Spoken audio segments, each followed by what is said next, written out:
Over under $500 million for Shohei Ohtani's next contract.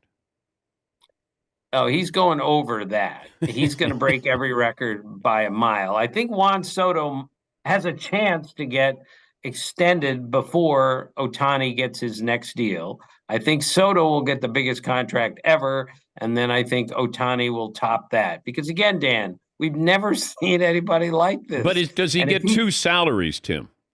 Well, it doesn't matter how they do it. The two salaries will add up to the biggest contract ever. And there are a bunch of teams that are really going to be interested. And there are a bunch of teams that seem to be saving up their money right now to afford him.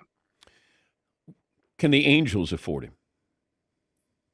I think they can. And I think they're actually doing the right thing here, is holding on to him. In other words, not trading him last offseason. And they're going to try to win. And they're going to try to convince him that we're going to win here and we're going to win long term here. And we're going to build around you. And you're going to be Mike Trout's teammate for maybe 10 more years. If that doesn't happen, if they get to the trade deadline and the Angels are not going to the playoffs and they don't have a bright future, I think that's when they're going to have to trade Ohtani. But I wouldn't trade him until then. I would do everything it takes to try to win this year and prove to him we're good enough, and you're gonna be the biggest star in the world playing here, as opposed to maybe somewhere else where there are other big stars other than Mike Trout. Yeah, I think that I'd have to go, do I want to be Mike Trout? I can be the best player in baseball. I'm not playing in any postseason games.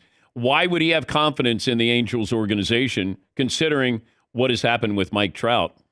Well, that's a good point, Dan. I'm not suggesting he's going to play for the Angels next year. I'm just giving you the scenario that they might be able to keep him. They have to be able to afford him no matter what he wants. Mm-hmm. And they just have to do like the Giants did a couple years ago, and other teams come out of nowhere and suddenly they're good.